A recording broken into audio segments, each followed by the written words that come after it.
Welcome to our channel. Today we how to transfer a deed with national title, beginner guide step by step clearly. Begin by gathering the necessary documents related to the property deed. You will need the original deed, identification, and any relevant legal paperwork. Next, determine the type of deed you will be transferring. Common types include warranty deeds, quitclaim deeds, and special purpose deeds.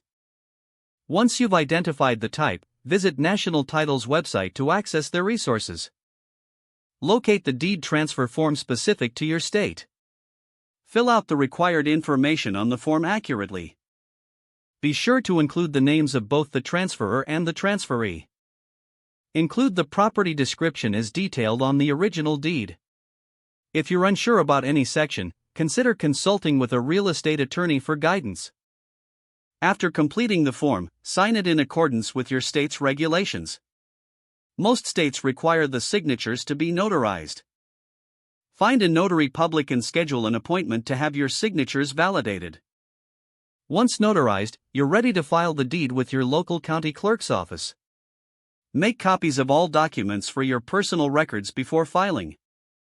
Submit the original deed and the completed transfer form to the county clerk's office.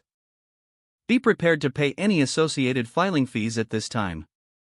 After submission, request confirmation of the deed transfer.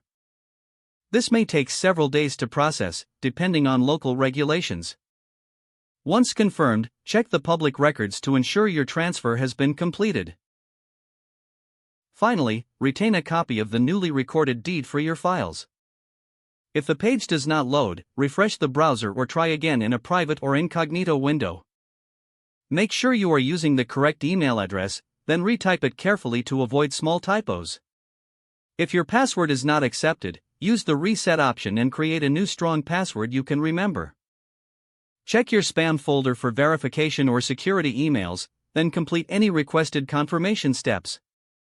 Enable two-factor authentication if available to improve account security and reduce unauthorized access risk. After signing in, review your profile details so your contact information and settings are accurate and current. If you see an error message, note it down and try again after restarting your device and internet connection. Don't forget to like this video and subscribe to our channel for more step-by-step tech guides.